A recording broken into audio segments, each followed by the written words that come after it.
Games on 5 Live and Radio 5 Sports Extra. And good evening and welcome to Birmingham. Welcome to Edgbaston. I'm Eleanor Oldroyd on day 2 of the Commonwealth Games, and we are about to see England's women make their debut in T20 cricket. It's a lovely evening here. There's a good crowd coming in.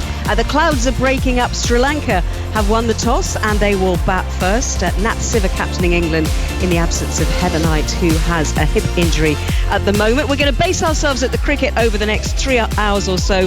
We will also bring you updates from Betty Glover, who's at the netball, Jonathan Overend at the boxing, taking you all over the city of Birmingham and beyond this evening. We'll also have swimming finals from the Sandwell Aquatics Centre after 7 o'clock and lots of interest from the England and Scotland teams, particularly in the swimming, but also Adam Peaty featuring in the semi-finals of the 100 metres breaststroke. So let's look ahead to tonight's game between England and Sri Lanka. Alongside me are England World Cup winner Alex Hartley. Hello, lovely to see you again. Hello, good afternoon. And also Melissa Story. Are you saying good afternoon or good evening? Because Alex has gone heavily with good afternoon. I'm going to push for this.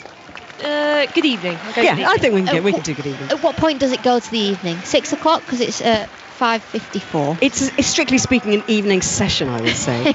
I'm going with 5:30. So okay. I think what we had to be different to be interesting as well. Kick it off to a good start. Let's talk about this game then. This is England's opening game in this Group B, as we've said, Alex, and Sri Lanka. They're the 8th ranked team in the competition out of 8 teams, so you would have thought they're not going to be the toughest of tasks for England tonight. No, they're probably not. It's England's easiest game of the group. When you do look through the group games that they've got coming up, this will be their easiest one. But saying that, no game is an easy game when it comes to T20 cricket. You know, at every game you've got to get up and about, and all it takes is somebody like Atipatu, who plays franchise cricket all around the world, to get up and going and get a decent score. As we can see the England girls in their Commonwealth Games kit run onto the pitch, through the fireworks, through the smoke machine, and they're huddling out there in the middle. I mean, that kit is bright, isn't it? It is bright red trousers, tops, caps. I listened to you and Kate Cross discussing them on the No Balls podcast the other day, and she was quite excited by her stash, wasn't she, by her new stash? Yeah, she was indeed. She's not actually playing today, she's running the drinks, but it's still a really exciting thing, you know. Team England on the caps rather than the England badge. Every little piece of kit has got something individual on it, so a message or a message from somebody that's played in the games before, or something unique in the kit. So it's a really special time for everybody out there, and I'm going to say especially for Catherine Brunt, who plays her 100th game for England in T20s tonight, and what a night to do it. The opening game for England in the Commonwealth Games. And also, this is a team, Melissa, where you've got Catherine Brunt at 37, who is going to open the bowling for England, but you've got Alice Capsey and Freya Kemp. Freya Kemp wasn't born when Catherine Brunt made her debut for England, and Alice was, I think, 10 days old. Yeah, I think Catherine Brunt's probably sick of hearing that one. I'm not sure she'll be tuning in for reminders of her age, but it is fantastic to see. And England have really gone for a different approach from Sri Lanka. Sri Lanka have 9 players over the age of 30 playing in this squad. England's got a perfect mix of just experience and youth, and it feels as if it's a really gradual process introducing them in, compared to some other teams like New Zealand, who we saw this morning, who have really just thrown the youth in completely. And so yeah, it's going to be interesting to see how they fare out, but it's fantastic for all the young seamers to have the support of Catherine Brunt there. Absolutely. We're almost ready to play. Let me just tell you that in the Community Shield at half time, it is Liverpool 1, Manchester City 0. Trent Alexander-Arnold with the goal. Commentary on 5 Live on that, but here on Sports Extra, we're with the Commonwealth Games, and Melissa and Alex are going to give you the opening overs of this first game for England at this Commonwealth Games. Well, it is Catherine Brunt in her 100th T20 with the ball in hand from the City end. Just making a few adjustments to her field. Third in, fine leg and a slip. England going for the attack. And she will be bowling to Guranante as in comes Brunt. Strikes her on the pads, a big appeal and the finger up. Wicket first ball for Catherine Brunt. First England Commonwealth Games wicket. First ball, and there's no other person it could have been than Catherine Brunt. What a celebration. She punches the air, and just listen to this crowd. Well, the crowd, they're up and about, you can hear them. I mean, what a start for Catherine Brunt, the veteran, playing in her 100th game. Takes a wicket with the very first ball England women have ever bowled in the Commonwealth Games. I mean, that is a special, special moment for England, and even more so, a special moment for Catherine Brunt. Gunaratne gone for a first bowler. That's not even a golden duck. Which one's that? Is that the platinum duck, the silver duck? But disappointing start to her campaign. She's just having a few words there. We had a few signals in the commentary box up here that should have been reviewed. Yeah, I'm not so sure why they didn't go for the review. Not used to playing with the review, Sri Lanka. And it did look quite high. Well, I'm sure we'll see a replay at some stage, but the reviews are available if Sri Lanka do want to use them, or England as well. Well, it brings Hasini Pereira to the crease, left-hander. So the field swaps. Catherine Brunt staying over the wicket, charging in with intent and bowls full, driven to extra cover for no run. 0 for 1 the score. And the whole crowd here behind Team England. And what is a momentous day. It's just the start. Everyone's speaking about the Olympics in the future. Where can this go? Well, sorry, the crowd here again is amazing. It's not often England women play in front of such a big crowd, and the crowds throughout the games over the last 2 days have been absolutely brilliant. In comes Catherine Brunt to Pereira, who slashes at that one outside the off stump.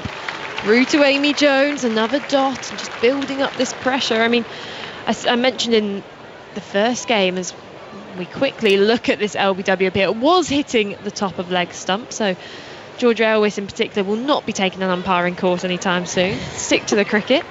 But I mean, we were saying this morning, 133,000 tickets for the women's cricket has been sold across this event so far, which is on average over 8,000 per game. As Brunt in, and there's a thick edge down to third. So Glenn gets round to field. Single taken off the mark, Sri Lanka, 1 for 1. So if you've got on average about 8,000 per game, and for context, 47,000 tickets were sold in the entire group stages of the 2017 Women's World Cup. So that's doubled in ticket sales. It's bringing the game to not only cricket fans, but new audiences. I'm sure there's plenty of people in the crowd today who this could be their first game. They brought the family along. We've seen lots of young children and all getting involved in the spirit of the games. Catherine Brunt here just waits for Pereira, who's taken a second out. In she comes past the umpire, bowls, and solid in defence is currently Atapatu. Apologies, facing her first ball, the Sri Lankan captain. She's a woman in form. She is indeed. Lots of smiles on the bench. Freya Davis, Heather Knight, Kate Cross and Bryony Smith. I think they've just spotted themselves on the big screen as well. Catherine Brunt just stutters at the top of her mark. Comes in, arms swinging, bowling, back of a length, dropped into the offside and fielded sharply at point by Danny Wyatt. Completes the first over. 1 for 1. And Sri Lanka, of course, winning the toss, choosing to bowl in their opening game of the competition. And we spoke briefly about Sri Lanka. They're the 8th ranked team in this squad, so they had to go into a Commonwealth Games qualifying tournament to get into that spot. They won all 4 of their matches to grab the final spot at Birmingham 2022, and it was held in a round-robin league format with Sri Lanka, Bangladesh, Scotland, Malaysia and Kenya all playing each other. But Chamari Atapatu, the captain, was the star player in that competition and scored a 48 to carry Sri Lanka to beat Bangladesh in that qualifying game. Now here we go, Izzy Wong on home turf. This is where she's grown up, with Warwickshire. Not played here very often. We can see her take a deep breath at the top of her mark, shake her arms as she comes into run. Storming in then, Izzy Wong full outside the off stump, and Pereira just loses her balance there. Looks at the umpire and maybe expecting a wide. We've got Eloise Sheridan, Australian umpire at this end, and at the other city end, Jacqueline Williams from Jamaica. This will be a huge, huge moment for Izzy Wong to play in front of so many people at Edgbaston. She'll have been here watching so many times as a young fan.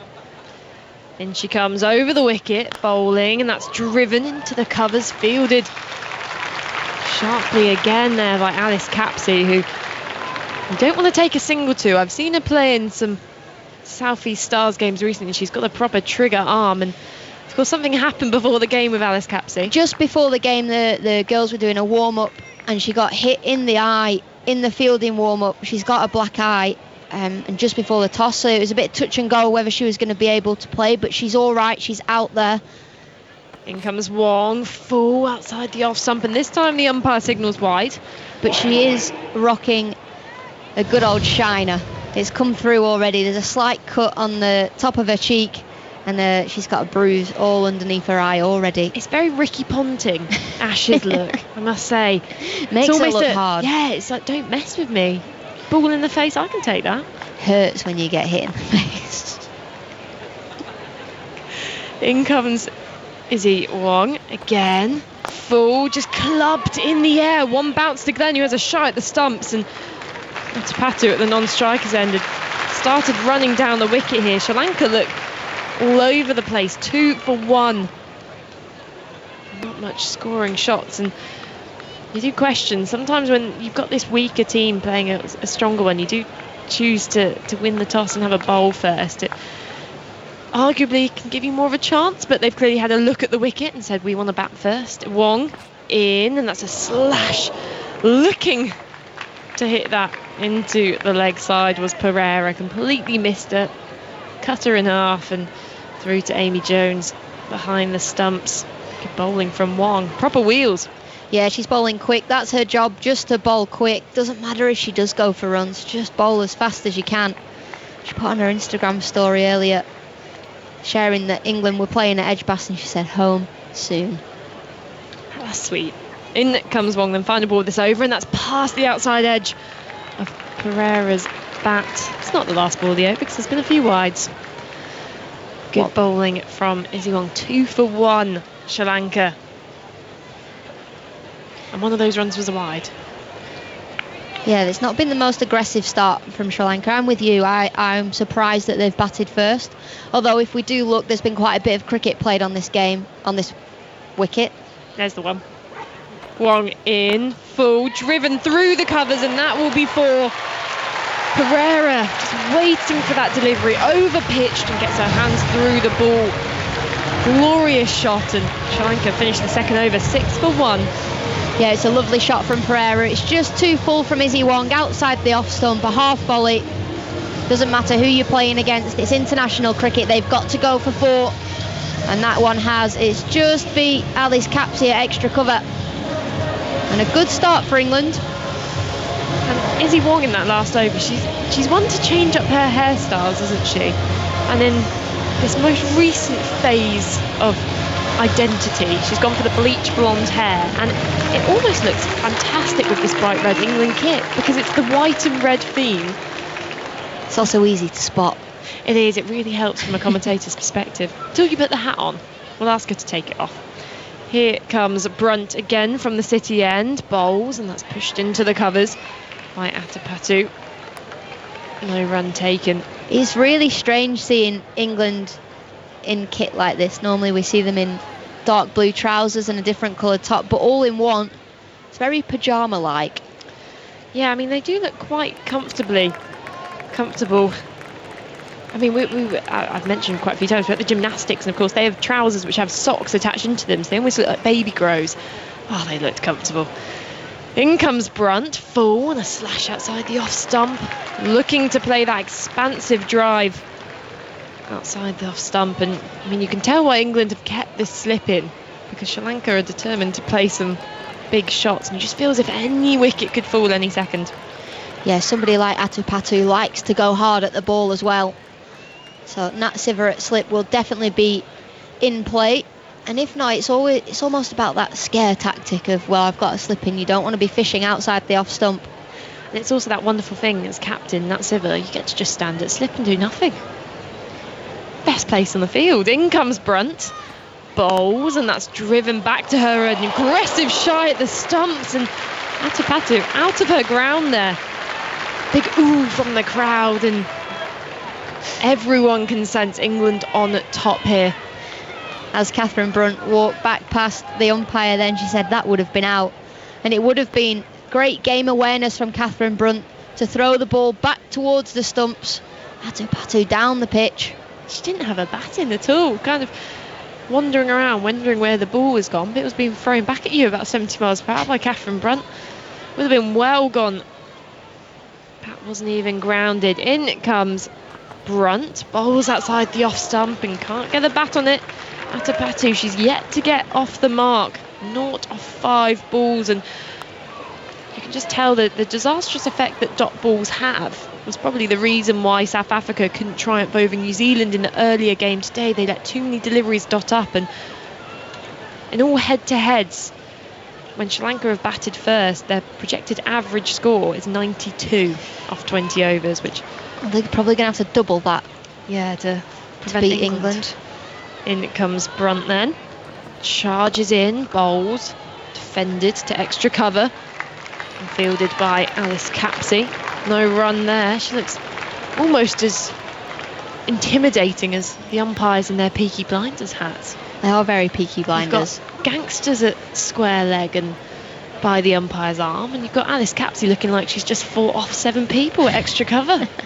And then on top of that, you've got a home crowd around you who are all backing the team against you. So it's an intimidating situation for the Sri Lankan batters. Change in field as slip comes out and goes into a short mid-wicket. Square leg pushed out.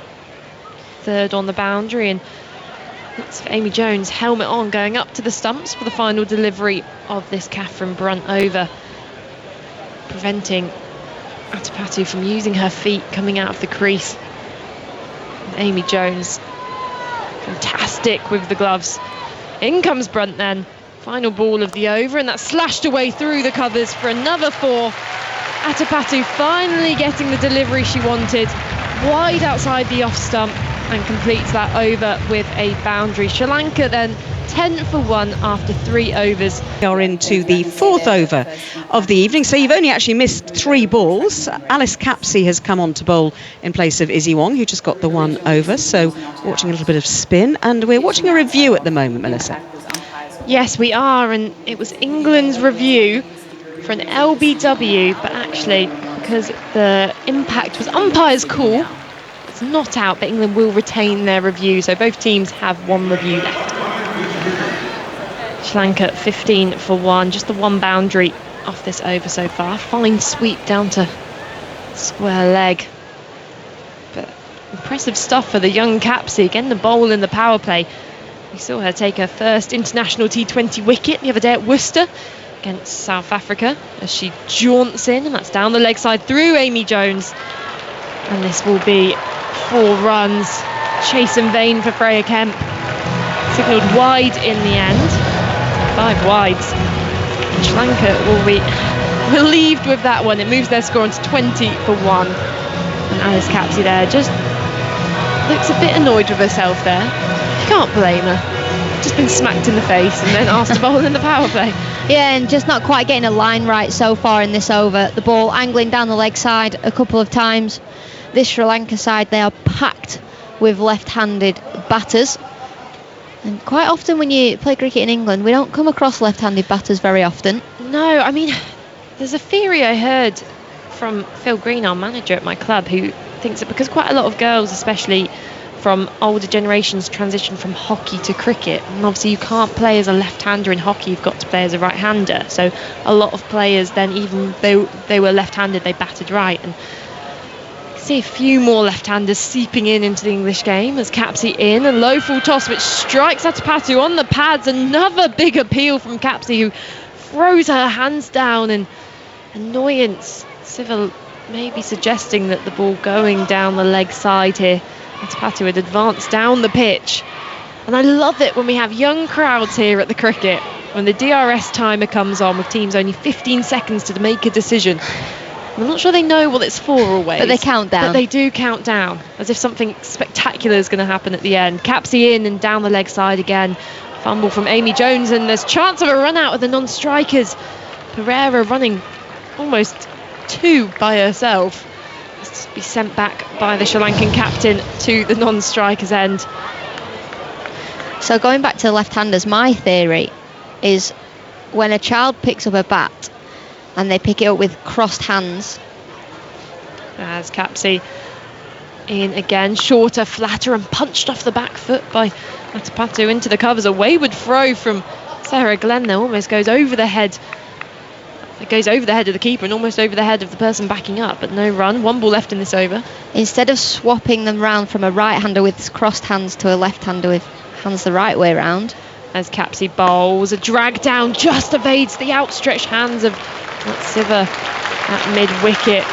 Good bit of work there. As that ball goes for no runs in the end. 21 for 1 Sri Lanka after 4. Quite often people say swap your hands around, where actually if you swap your body around, your hands are then in the right place. So it's children going, look, this is more comfortable for me, but coaches correcting it. Yeah, so coaches will say swap your hands around, put your left hand on top of the bat and your right hand on the bottom, therefore you're a right-hander. Whereas if you pick the bat up with crossed hands and your right hand is on the top and your left hand's on the bottom but your arms are crossed, you swap your body around, then your top hand then becomes your right hand, your bottom hand, and you're then the right way around. I mean, I can sympathise with coaches in a way of, I do some coaching at the start of the session. You've got to say, is there any left-handers in the group? There is, and you've got to somehow work out how to swap the bat round to demonstrate to them. And I had a friend who used to ask me to bat left-handed for her so she could practice, and that never went too successfully. In comes Nat Siva, change of bowling at the City end, and that's down the leg side first up. Good bit of glove work from Amy Jones, and I guess you do practice at this level going, I'm going to bowl this one to a right-hander, I'm going to bowl it to a left-hander, but you usually don't have 2 at the crease at once, and just these last few wides in the last few overs, probably just a sign that England are still adjusting to these left-handers. In comes Siva, straighter, defended at the crease by Pereira. No run. We've got Jeff Lemon and producer Charlotte Swift at the back of the commentary box testing out my theory. Now it does work, but I'm not quite sure Jeff Lemon has quite figured it out just yet. Maybe it was my explanation. Maybe he's still recovering from his nap. Things are going a bit slow. In comes Siva, and that's down the leg side, but stepping in across her crease. Actually gets hit on the pads, Pereira.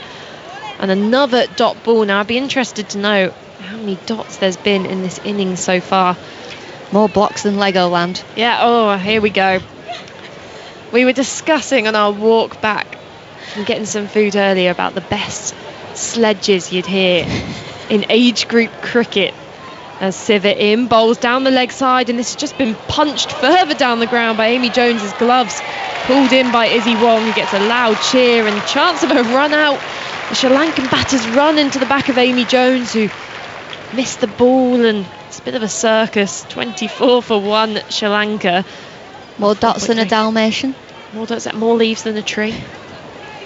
And the best, I still stand by it, more misses than Henry VIII. There we go. We'll stop there. We will. And if you've got any at home, please tweet us at BBC Cricket. Use the hashtag. We're going to get floodgates open now. All the worst sledges. Nat Siva around the wicket, spooned up in the air on the leg side. There's 2 fielders converging, and it bounces between the 2 of them and goes for 4. Izzy Wong there had made a lot of leg work around the boundary from fine leg. Both fielders, the ball evading them, brings up a powerful boundary there for Pereira. Score moves on to 28 for 1, and again Nat Siva just straying down that leg side. Yeah, England really struggling to bowl at the 2 left-handers here. Everything seems to be straying down the leg side. A brilliant pick-up from Pereira, who just slots the ball straight in the middle of Izzy Wong and Catherine Brunt. In comes Siva, and that's gone over the keeper's head, waiting for the umpire's signal that will be buys. Pereira gets off the mark, or getting my batters mixed up now. I think there's 2 scorecards and always going at slightly different speeds, so it's a bit of a gamble. And that's Siva just changing her angle again, and a bit of a discussion here between Pereira and umpire Jacqueline Williams, justifying her decision for giving that a bye. Nat Siva bowls, and that's straighter, slower ball, looking to work that into the leg side. Only manages to push it gently back to Siva. That completes the 5th over, 29 for 1. Some more thoughts from you, Alex Hartley, and then it'll be Jeff Lemon. It's been a brilliant start from England so far. 5 overs, the score only 29 for 1.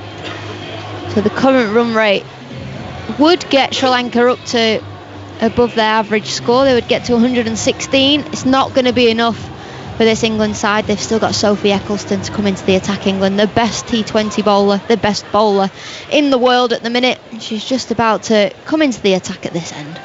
She's got the ball in hand. Tall left arm orthodox spinner Chamari Atapatu out there. There's that Winston Churchill quote along the lines of never in the field of human endeavour has so much been owed by so many to so few. Never in the field of sporting history, I reckon, has one team been carried by a player like Chamari Atapatu over the last 10 years. She has to drag this Sri Lankan team around bodily. Ecclestone bowling to her. She's opening the face, gliding the ball down towards deep third. It's Pereira. Atapatu watching on from the non-strikers end, picks up a boundary. So Pereira doing her bit so far today, but 33 for 1. Nobody else in this Sri Lankan team has a career strike rate in T20s at better than a runner ball. Not one player. Atapatu's the only one. Yeah, Atapatu's the only Sri Lankan player that plays franchise cricket around the world as well. Ecclestone to Pereira, who advances, drives to mid-off, can't score. If you want to get a sense of just how one-sided it can be, when Atapatu made that 178 not out against Australia in the World Cup in 2017, absolutely dominant innings, battered them everywhere. Ecclestone to Pereira, who slaps it back to the bowler, and she's caught. As if to underline that point. A couple of shots from Pereira that went to the boundary, but she's out. Caught and bowled, and Ecclestone strikes immediately. Not quite as immediately as Catherine Brunt did. A wicket from the first ball of the innings. The second one goes down for Sri Lanka. The score on 33. It's a good catch from Ecclestone as well in her follow-through. Pereira's hit that hard back to her. Ecclestone in a strong position, takes the ball in front of her body, throws the ball in the air in celebration. Ecclestone doing what she does best, taking wickets for England.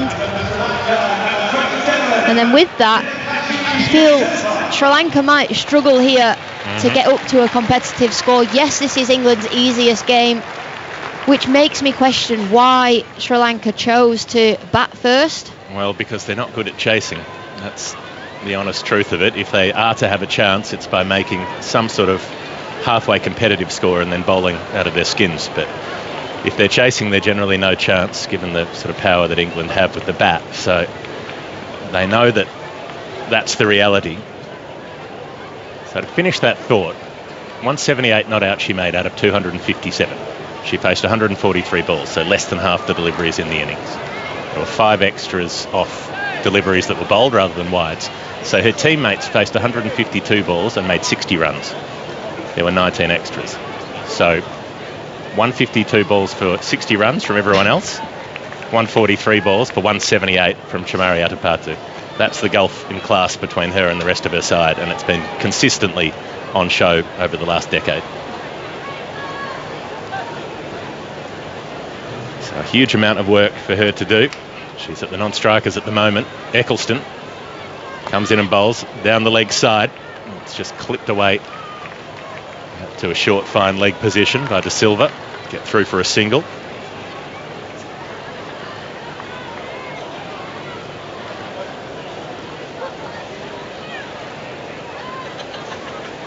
.34 for 2, the Sri Lankan score. Ecclestone just making sure she gets the field right for the right left-hander. De Silva, the right-hander. Atapatu, the left-hander.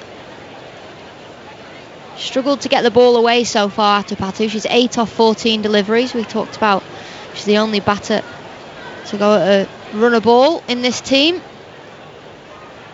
Ecclestone over the wicket to Atapatu, who drives with power but straight to short cover. Can't get through the field. So Nilakashi De Silva has been put up the order. The original batting order had Kavisha Dilari, one of the few young players in this team, due to come in next. They haven't done so. Ecclestone to Atapatu, who clears the front leg and drives down to long on, but Catherine Brunt's back there protecting the boundary. 35 for 2 Sri Lanka after 6 overs. Not going too badly in terms of run rate, but a couple of wickets down. Yeah, good start for England. It's been all right from Sri Lanka. It's been slow going. Pereira 17 off 17. Looked like she was going well. Looked like she was trying to take it on. She actually tried to take Ecclestone on, which is how she ended up getting out, just patting the ball back to Ecclestone. It was a pretty forceful pat, I've got to say. Ecclestone looked like she was starting to do the first half of a limbo move as she got her hands up. Self-preservation first and then took the wicket second. We're going to see the second best T20 bowler in the world come into the attack in Sarah Glenn. And this England attack, for me, is one of, if not the best T20 bowling attack in the world. Catherine Brunt, Sarah Glenn, Sophie Ecclestone, Nat Siver, and now the youngsters Izzy Wong and Freya Kemp. Second comes right after first, Buzz Aldrin might have said. Sarah Glenn spears in a flat delivery to Adapatu, who plays it off the pads, out through deep backward square leg. Trots through for a single, 36 for 2. I have no idea what you just said. That's all right, it's not for the first time.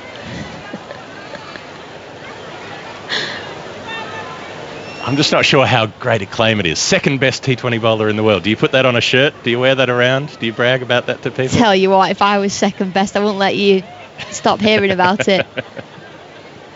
I'd be like, I am the second best cricketer in the world. In the world. There are a lot of things that we don't stop hearing about from you, and some of them are less significant than that. Here goes Sarah Glenn, full, opening the face of the bat. De Silva's trying to glide it past backward point. Can't beat the field. Go on, give me an example then. Oh, I mean, just the basics, just the day-to-day. Glenn bowls a full toss just about by the time it reaches De Silva, who sweeps down through fine leg, wants to come back for a second, pushes Adapatu, who eventually agrees, given she's running to the safer end, and they make it back. 38 for 2. Well, you won't hear the end of my Commonwealth merch that I've been buying from the shop downstairs. Got myself some pins. Oh, yeah. Got a t-shirt, a jumper. I'm all kitted out for the rest of the tournament. All set. Now you can swap some of those pins. Glenn bowls short, and an attempted cut shot from De Silva ends up in the gloves of Amy Jones behind the stumps. Really put a bit of fizz on that one, Sarah Glenn. Drove it into the surface. She bowls now to De Silva, who's again missing the cut shot. Short, but quick. There's so much pace at times when Sarah Glenn decides to push the ball through. She's actually shortened her run-up recently, Sarah Glenn. She's getting more turn on the ball.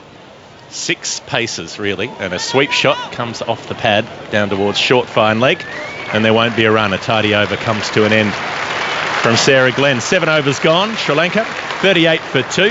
47 for 3, Sri Lanka. The floodlights are on. Just to let you know that it's now 1-1 in the Community Shield. Liverpool scoring first through Trent Alexander-Arnold, and Alvarez has equalised for Man City after 70 minutes. So that over from Freya Kemp, which started with a wicket, is still just about going on, Jeff. It is. She's got 1 ball to come, and a false start as somebody's running around the boundary line. One of the England subs distracting the players.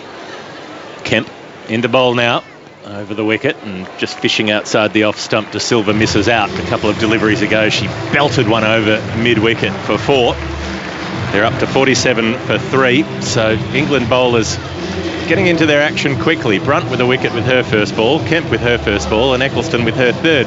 Alex Hartley's wandered off for a break. Georgia Elois is with us. Welcome back. Thank you. It's a pretty happy way to start your bowling if you can pick up a wicket in the first couple of deliveries. Yeah, these youngsters are making cricket look so easy, aren't they? I saw at the back end of the South Africa series when they came in, and it's like they've played international cricket for a very long time. I'm very jealous, actually. They're making it look so easy out there. It's been great to see England going that way. For a very long time, that England team was very static. It tended to be the same 11 or 12, 13 players. In recent times, they've really mixed things up. A couple of retirements have helped that along. Been giving players the chance when they've done the job in domestic cricket, and there's an increasingly deep pool of talent domestically in England. Sarah Glenn starting off a new over, punched off the back foot back to the bowler by Kavisha Dilhari, one of the 2 youngsters in this team. Bishmi Gunaratne didn't have a good day. She was out from the first ball of the innings, 16 years old. And Dilhari's 21. Most of the rest of the Sri Lankan team over 30. They've all been doing the job since 2014 or 15, most of them, a few going back to 2012 or so. An opportunity for Dilhari to show what she can do on this stage against some quality opposition. Glenn, the leg spinner, bowling from the city end. Bowling flat and fast and beating the bat outside the off stump. She's done that. That's the third time today that a player's tried to cut and hasn't been able to read the pace of Sarah Glenn off the pitch. This very short approach. She loops it up down the leg side, an attempted sweep. Gets past the bat into the pad. Amy Jones comes around to tidy up. Yeah, Alex mentioned she's shortened her run-up, and so her bowling is onto you a lot quicker than you think, and she's not actually that easy to cut. We say about Sarah Glenn, you try and play with a straight bat off the back foot. She bowls straight at the stumps, and sweeping this time is Dilhari down to deep backward square leg. She'll get back for a second run. Good tumbling stop in the deep out there. There's a 50 for Sri Lanka. Little generous round of applause for them. Maya Bouchier on the field, sub on the field out at deep backward square. Doing the work on the rope. So 3 in the deep on the leg side, deep cover point. Sweep shot again into the gap between two of those outfielders on the leg side, but they'll only trot a single, the Sri Lankans, 51 for 3. Yeah, I think what we will see from this England side is their fielding will be good. They pride themselves on that. They've got some quick fielders in. Maya Bouchier certainly one of them, patrolling that square leg boundary. So a little pause here as De Silva checks her guard again, makes sure she's happy with the way everything is in the middle. Sarah Glenn bowls full, hits her on the pad, goes up for an appeal. There must have been some bat involved with that and maybe sliding down. Amy Jones doesn't seem that convinced. Walks down to chat to her bowler and her captain. This is the style of the times. Nobody looks very interested in that. They look like they were waiting for a bus. They've given up now. The DRS timer ticks down to 0. It's quite interesting actually with the DRS, because they definitely formulate a plan before they go out onto the field about who has the say. And Amy Jones, with the view that she has, does have quite a big say in it. Glenn bowls to De Silva. He goes back and cuts. Take a single out to deep backward point. Should probably have turned for the second, but in the end they elect not to do so. Discretion being the better part of valour at the moment. They don't want to run out the Sri Lankans. 9 overs gone. 52 for 3. Ellie? Going well for England so far. Let's find out what's happening in the boxing. Jude Gallagher of Northern Ireland is in action. Jonathan Overend. Yes, he's just been introduced, and a big welcome for the Ulster Elite champion, who is representing Northern Ireland at featherweight. Now that is a weight division, Ellie, 57 kilograms, which Michael Conlon won gold in Glasgow in 2014, and then Kurt Walker won silver in on the Gold Coast 4 years later. So this really is Northern Ireland's division, and Jude Gallagher is their hope for 2022. He's about to start against his opponent from Swaziland, Zweli Dlamini. So dark cloud over Edgbaston, the floodlights are on, good crowd in, packing all the stands around us here as we look from high up in the media centre, and Jeff Lemon is alongside Georgia Elwes. Jeff, there was a point earlier on where Georgia and Alex and Melissa all went off to buy stuff from the Commonwealth Games store with great excitement, with our producer as well. And you and I just said, no, we're too old and cynical to go and do that. Well, you know, some things are for certain people and some are for others. We both thought that we should go and have a nap instead. You've got to play into your stereotypes, don't you? Aging disgracefully. It's 54 for 3. Sophie Ecclestone with the ball in hand around the wicket. And she drops a little short. She's cut away off the back foot by De Silva. Take a single out to the deep. And they might get an overthrow. They will. It's sharp from the Sri Lankans to keep an eye on that. A bit of sloppy backing up. Nat Siva allows the ball through. And it's Danny Wyatt out on the boundary rope at deep mid-wicket who has to come into field. So a couple to the score. 56 for 3, Sri Lanka. Going along at a reasonable enough clip, given they're a side that struggles with the bat. defensive shot from De Silva, who just recognises a good ball from Ecclestone and decides not to take a risk. What did you pick up in terms of swag, Georgia? This lovely t-shirt that I'm sporting right now. Oh, it's got the multicoloured bull on it. On the pads, turned away into the leg side. I'll run through for a single. 57 for 3. Is the bull's name Perry? Perry, after Perry Bar, isn't it? Perry Bull, Perry Bar. I couldn't answer that question. I'm the least qualified person to answer Birmingham trivia. From a local. In this commentary box. Perry the Bull. Very fashionable, I think. He was down here before and during the first game today, actually, running around the boundary line. It's a sweep shot, runs away fine. Nicely tickled away by Kavisha Dilari. It's stopped inside the boundary rope. So a couple of runs added to the score, 59 for 3 after 10 overs. I did think at the time it might be the only Perry that we'll see on the cricket field here at Edgbaston. Australia not picking Elise Perry in their preferred 11. Gives you an indication of the depth Australia has at the moment, that they can afford to leave out one of the all-time greats on the basis that maybe her batting doesn't score quite quickly enough. It's ridiculous, isn't it? It is extraordinary. Ridiculous, but I'm looking forward to her being in my 100 team later on this summer. I think she's still got so much to offer at this level, in this game, in the format, and it's quite frightening really that Australia can leave a player out of her calibre. So England already 1 over behind the required over rate, having only bowled 10. Classic England. that test match between England and India is one of the most dire over rates I've ever seen in professional cricket.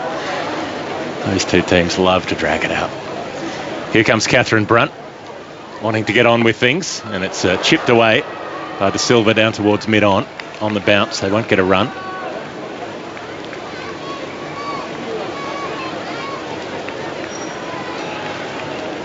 Have to get in a bit of sledging somewhere. Yeah, no, that's fine. That's your first one. So we'll get you back. Don't you worry. We've outnumbered you here. It's absolutely true at this stage. Catherine Brunt. Wicket with her first ball today. She bowls in at the stumps, squeezed out just about by De Silva, looking to hit to the onside. Ends up jammed between bat and boot, I think. Runs out into the offside. Again, she can't score. Yeah, I wonder if the lights are just starting to take effect here. Catherine Brunt's signalling that it feels like it might be skidding on a little bit. Suits her fine. She's quite short for a fast bowler and a skiddy bowler anyway.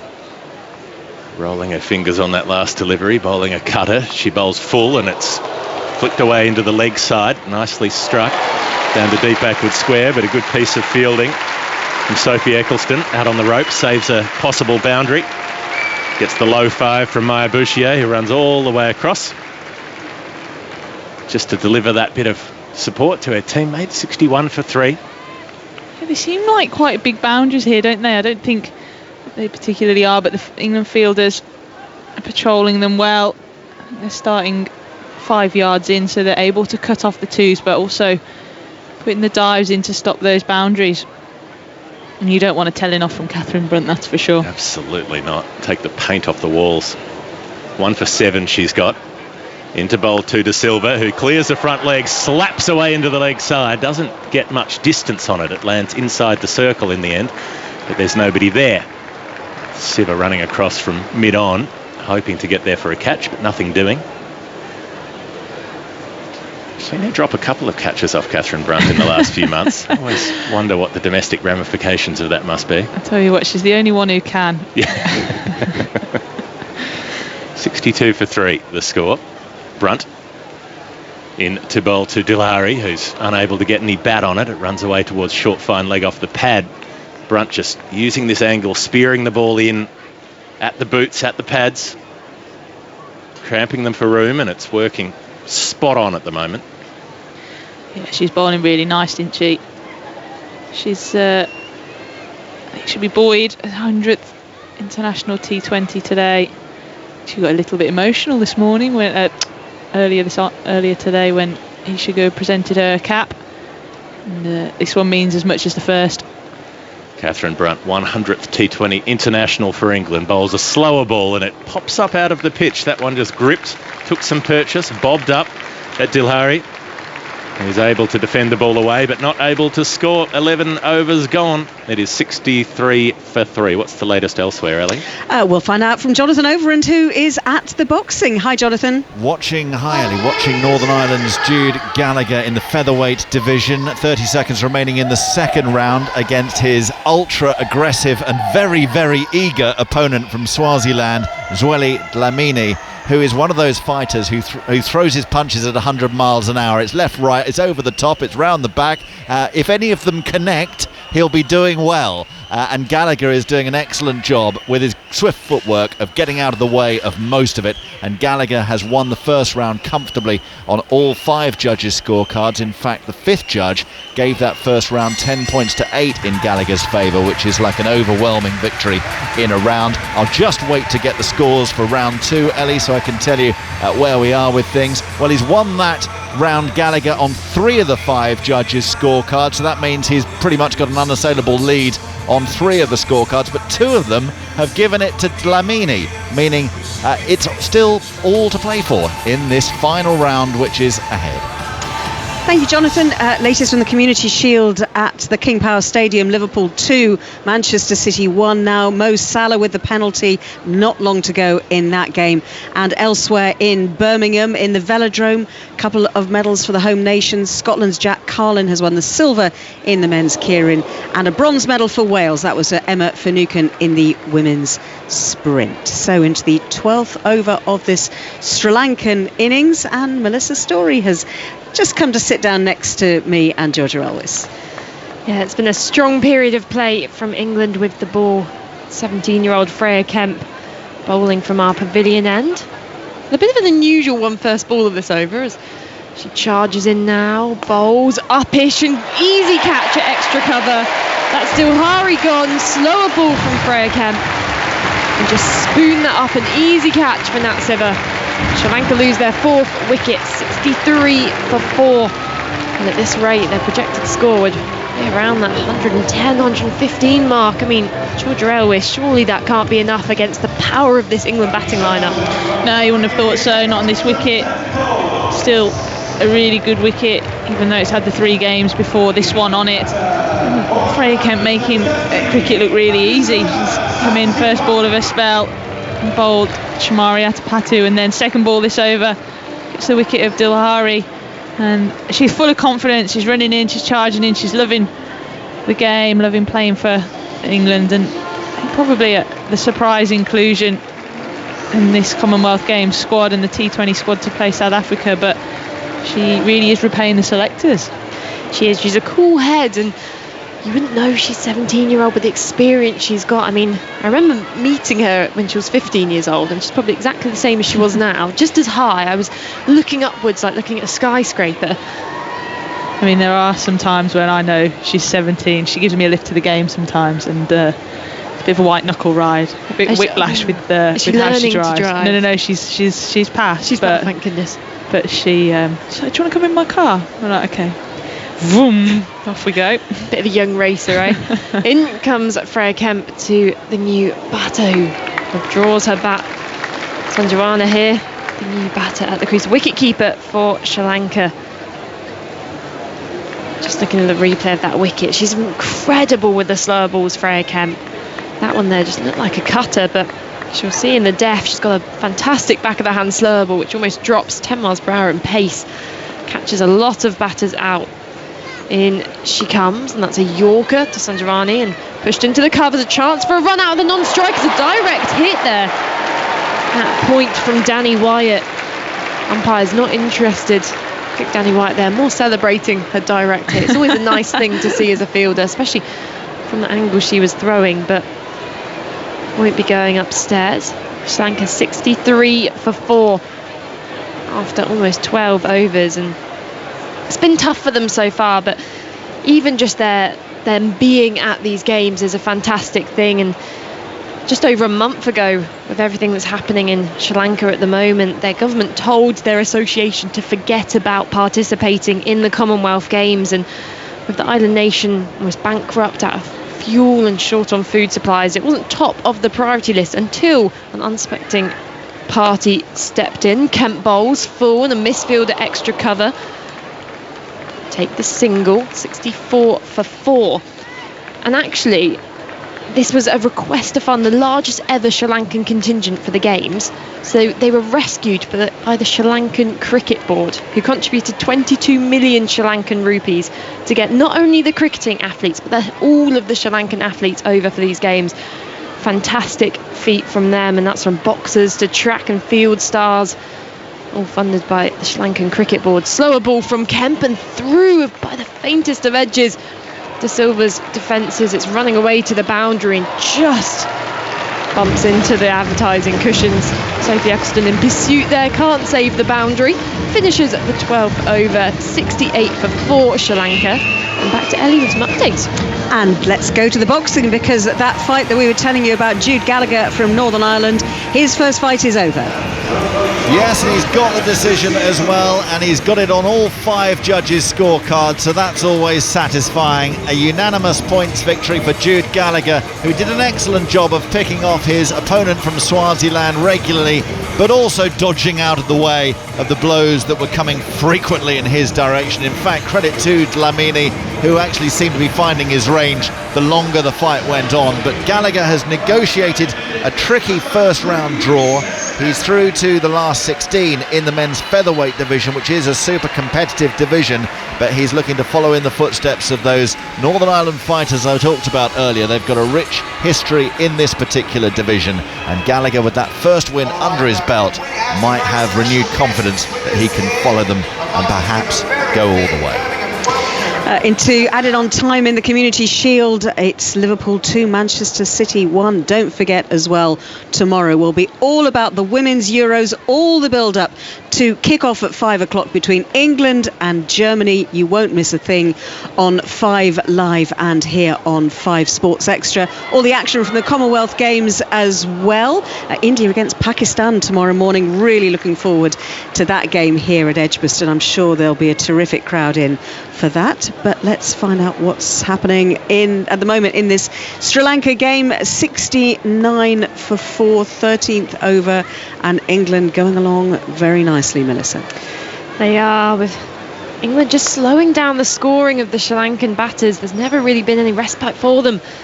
They just keep coming hard. With Sarah Glenn bowling her leg spin. This is spooned away into the leg side and perfectly bisects those 2 fielders. Although that may have just been a fantastic bit of fielding on the boundary from Freya Kemp. She does it all. She bowls, she fields, and we'll probably see her smack a few in the batting innings too.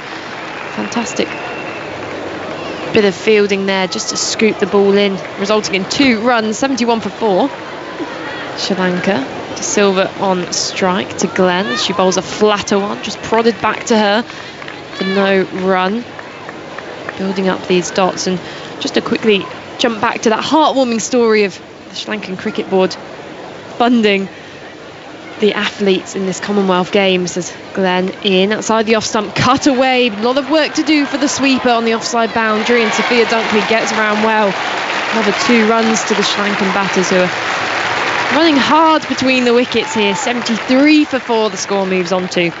There's actually quite a nice story about sprint sensation Nupon Abekun, the first South Asian to run 100 metres in less than 10 seconds on the Sri Lankan team. The Sri Lankan Cricket Board, after this delivery from Glenn, which is a bit of a drag down, pulled away out to deep mid-wicket, fielded by White for another single, 74 for 4. And Bekun is going to continue to get direct monetary support from the Cricket Board for the next 2 years to complete training and competing abroad. Nice news to come out of a sad situation, as that's fuller from Sarah Glenn, pushed into the covers, and no run taken to complete that 13th over. 74 for 4 Sri Lanka. And there's a fantastic sign on our screen in front of us with 2 young girls holding up a sign saying education is important, but cricket is importanter. It's like having Alex Hartley in the game. I'm sure she doesn't slap out holding up a sign. The irony. I think that's the point of it though, isn't it? We haven't seen too many signs. I mean, we had some fancy dress in the first game with 2 young men dressed up as, we couldn't decide whether they were shrimps or lobsters, and one dressed up as Toad from the Mario franchise. So strongly encouraging, as we said this morning. Any listeners who are coming to games later on in this competition, it's Edgbaston. Don your fancy dress, make a big day of it, and bring the signs. Izzy Wong's going to be coming back into the attack at her home ground from our pavilion end, bowling in front of a packed out home crowd to De Silva. Shorter ball, ducks underneath it, and misfielded slightly by Amy Jones with the gloves there. I think just kept a bit lower than she thought. But Izzy Wong, really, Georgia, she's got that licence to just bowl as quick as possible, especially with Sri Lanka only 74 runs on the board. Yeah, absolutely. It's a role that she's played really well this summer for England so far, and she loves it. She loves running in and bowling as fast as she can, and she's not afraid of bowling the short stuff. In she comes with that bleach blonde head bobbing away, and a big slash edge down to point, and the catch taken. A wicket for Izzy Wong, a Commonwealth Games wicket. De Silva gone. It was a big slash outside the off stump. The ball hung in the air for ages. In fact, I thought it'd gone down to third. But in the end, catch taken at point. And the 5th wicket falls for Sri Lanka. Yeah, it's a good bit of bowling. Followed up a short ball with that fuller delivery, and skies the catch to Danny Wyatt there at point, who's never dropping that. And I think Izzy Wong's just done a bit of a strange celebration there. Quite the character that she is. She's just got down on one knee and tied her shoelaces, so I don't really know what that's about. Some sort of in-joke, I think. So a fake tying the shoelaces, or did she actually tie the shoelaces? No, I think it was a fake one. I think we'll... Is that maybe... She's quite a big football fan, isn't she? So I'm thinking we may be missing something here. We'll have to find out after the game, but she's certainly one for these big celebrations. Oh, she's a big Liverpool fan, isn't she? So she'll be happy with. She'll know the score, tonight. I think. Yeah, she'll have had a message ran out to her what the score is in this game. Maybe a little headpiece in. But she doesn't have long hair, so it'd be hard to hide. In comes Wong then to the new batter. It's full, just kept out nicely by, I think it's Arma Kanchana. Anushka Sanjoana on strike. The batter's crossed, and at the other end, sure, yeah, it is Amma Kanchana. You can just hear the buzz of the crowd at Edgbaston. It's filled up nicely for this England game, and you can only anticipate what the kind of crowd is going to be like for these semi-finals, these finals. Hopefully England fans will be hoping to see their team there as Wong charges in. That's outside the off stump, just defended to point, and no run available. 74 for 5, and ticking along at a run rate of 5.41, slightly below par, but we spoke at the start of the game that statistically predicted score if Sri Lanka would bat first was 91, and you can only think from now they've just got to try and get past that 100 mark, that 120 mark. In comes Wong bowling, one slip in place, pushes into the covers and fielded by Maya Boucher at cover, no run. It's been fantastic second over from Wong. She's only gone for 1 for 5 of her 11 balls so far. 1 to come in the over. I'm not just choosing to count by balls. I know the 100's coming up, and we will have to start counting by every 5 and 10 balls. Not sure I'm mentally prepared for it yet, but I'm sure some agreement was decided in the end what to call a 5-ball over. So in comes Wong, final ball in the over, shorter ball and edged through to Amy Jones. What a celebration from Izzy Wong. She claps her hands, throws her hands back in delight, and is embraced by all her teammates. 2 wickets in this over for Wong. Alma Kanchana gone for a golden duck, second golden duck of this game. And the fire and pyrotechnics around this ground burst up in celebration for this England team, who have got Sri Lanka into a tricky situation. 74 for 6. And a simple catch for Amy Jones behind the stumps. You might have just been able to hear in the background the flares going off the cheers of the crowd. Another wicket for England. Sarah Glenn striking as well, catch by Catherine Brunt, and it is 84 for 7 now. And Alex Hartley, I suppose the question really, with 16.2 overs gone, is Sri Lanka going to bat out their overs? That is the question, isn't it? I can't see it happening, to be completely honest with you. England are so on top of this Sri Lanka side. We knew that it was going to be one of the easier games for England.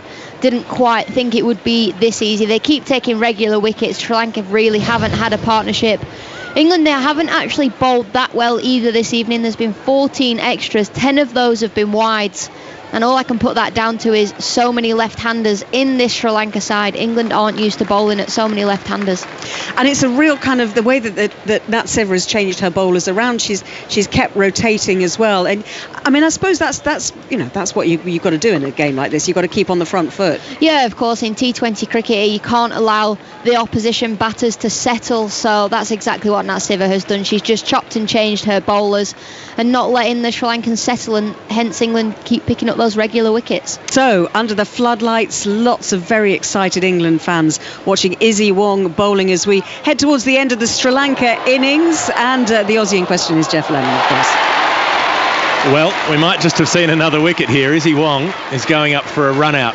She bowled a short ball. It was quick, top edge, popped up in the air, couldn't quite get there for the catch, but she's run through in her follow through, grabbed the ball on the bounce and thrown down the stumps. And has the striker wandered out of her crease, Alex Hartley? Well, it looks close. Izzy Wong looks convinced, but now she's marching back to the top of her mark, which would suggest they don't think this is out. But it was a smart bit of fielding from Izzy Wong. We've seen it a couple of times from England players today, and she's back, she's safe. Catherine Brunt earlier throwing the ball back towards Atupatu, and then Izzy Wong there. Very clever from this England side. Well, they're absolutely dominating here. 92 for 7. That's not out on the replay, but Izzy Wong 2 for 7 in her third over. Got the shaved head, got the earring bouncing around. A new face of England cricket. She's in bowling around the wicket, short, just down the leg side. It'll be called a wide marginally. The bouncer just straying. The only thing that's not let England down today, but it has in a certain degree. There's been 17 extras for England. 12 of those have been wide, so you take 12 off this score plus the 12 extra balls that have been bowled. Sri Lanka may well possibly have been 50 for 7. Izzy Wong tries again to finish the over, bowls a bumper, it's clubbed away by Sugandhika Kumari out to deep mid-wicket. She'll come back for a second, nearly runs into her teammate and could have been run out at the non-striker's end, except that the throw was a bit too hot for Izzy Wong. Couldn't get in behind it in time. Wild sort of throw. The 18th over comes to an end. Sri Lanka 95 for 7. Just doing their best to get into triple figures and see if they can give themselves something to work with. Yeah, that's what they'll be looking for. Can they try and get around 100, 110? To get to 110, they'd have to go at 8 runs and over, which they haven't done throughout this innings. It's been slow going for Sri Lanka. England have bowled very well. Alice Capsey has been the most expensive bowler with her 1 over going for 11. A few wides in there for her as well. Well, a couple of Sri Lanka's bowlers at the batting crease at the moment, Oshadi Ranasinghe and Sugandhika Kumari, very meagre batting records between them. Yep, they've got a job to do. It's Nat Sever starting a new over pitching, driven down to long on. And get through for a single. Ranasinghe thinking of the second, but her partner says no. 96 for 7. As you say, 11 balls to go. They could get to 110 or something like that. You never know your luck in the big city. Sever around the wicket, the left-hander who drags the ball away from outside the off stump. Short ball climbs into it, but deep backward square leg is out, protecting the boundary. Sophia Dunkley doing the work. 97 for 7. Kumari moving on to 6. One of the Sri Lankans next into bat. Got a towel over her head, so she's very cold. She's trying to warm herself up by rubbing her hands together. Sever bowls short outside the off stump. It's left alone by Ranasinghe. So Kumari's on 4, Ranasinghe on 6. Could have tried to uppercut that perhaps with short third there, but just wasn't in position for the shot. Maybe she's got a towel over her head because she doesn't want to watch her teammates bat. Matt Siver bowls a slower ball, tees off, down on one knee, over the leg side, goes Ranasinghe, picks up a couple more runs out to deep mid-wicket, a decent enough strike and gets it into the gap. So 2 to the total, 99 for 7. Catherine Brunt getting the big round of applause just for doing some fielding out in the deep. Legend of the game. We've got a big crowd in tonight. I've been really, really impressed with the crowds, but this is the biggest of the lot. The Holly stands very full to our right-hand side. Stands to our left look pretty full as well. Siver bowls an attempted slower ball, hits the pad outside the leg stump, ricochets to short fine, no run. Nat Siver and Alice Capsey, the only England bowlers without a wicket today.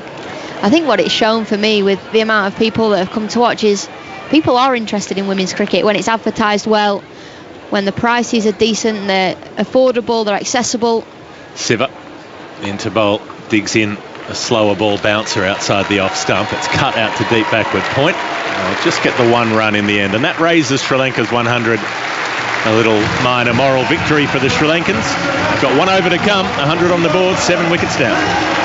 I think the ECB moving forward can learn a huge lesson from the crowds that we've had here.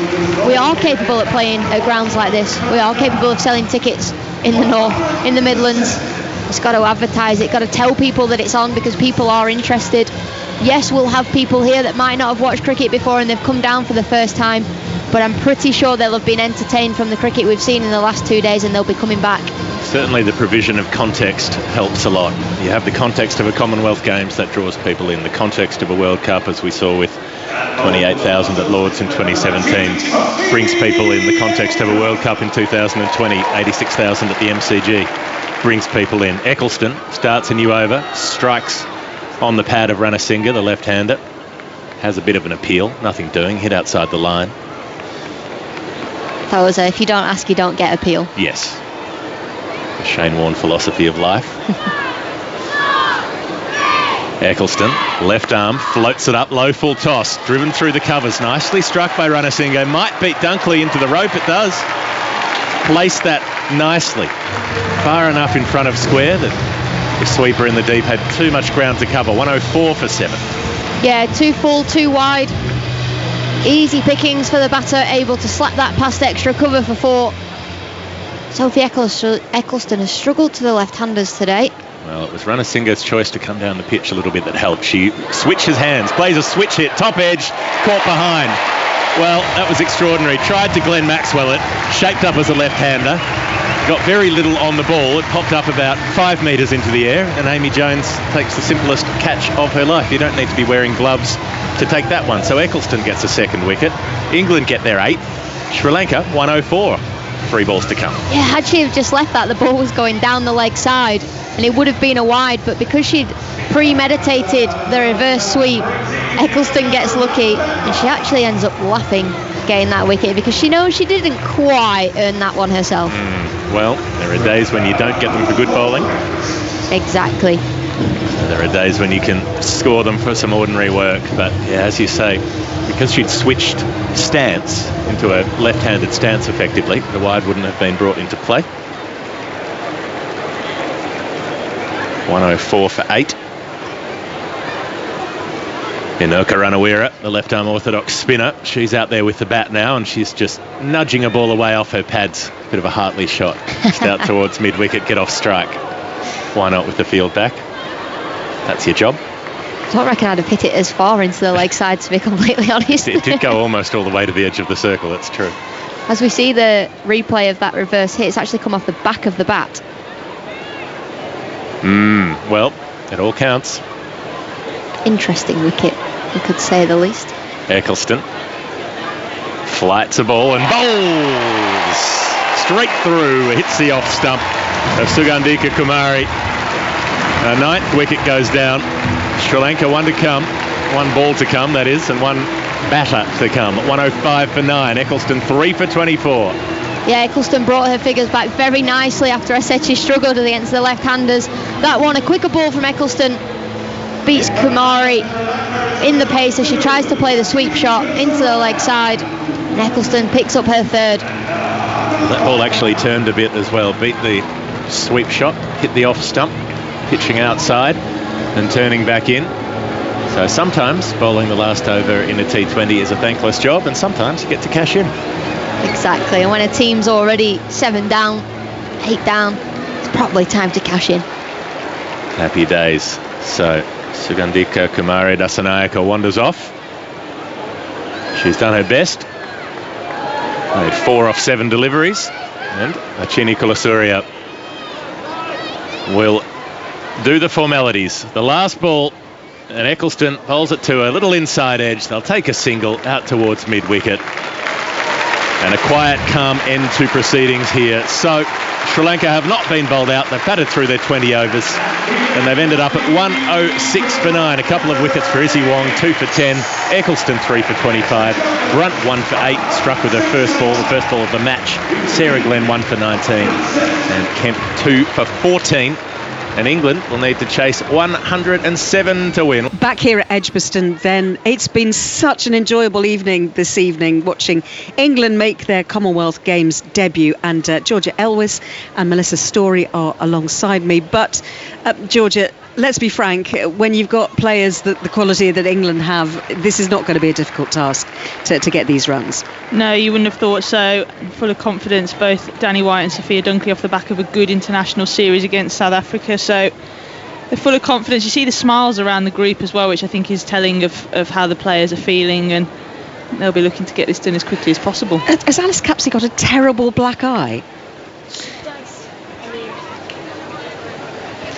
We're just looking at just close-up shots of Alice. Melissa, she looks in a terrible state. What's happened? She did. So she got a ball to the face in fielding before the game. It was right before the toss, and she was in the playing 11. Suddenly there had to be some quick medical checks to go, is she well enough to play? She fielded the whole 20 overs for England, and now has a well-deserved bag of ice, a very industrial, agricultural really solution for her, and it's swelling up quite nicely. First 4 runs of the innings from Sophia Dunkley. That's 9 without loss. England in the first over. And Georgia, for people who don't follow the cricket, don't follow the women's cricket all the time. I mean, Sophia Dunkley is one of these players who, we've had a few players who've come in and made a big impact in the last couple of seasons.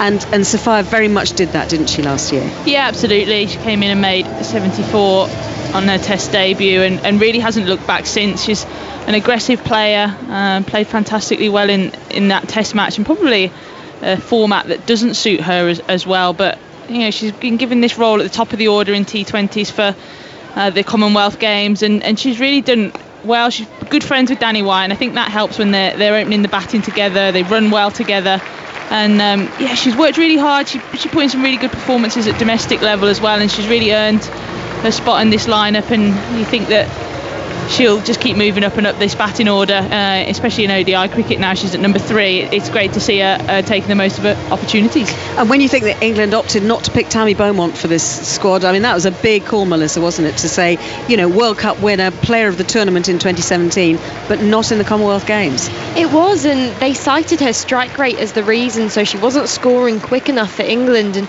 when you can drop a player like Tammy Beaumont, then you've got to have confidence in the players coming through. And one of those in particular we just saw with the ice pack, Alice Capsey, they've got this policy that if a wicket falls in the power play, Alice Capsey will come up the order from 6 to 3.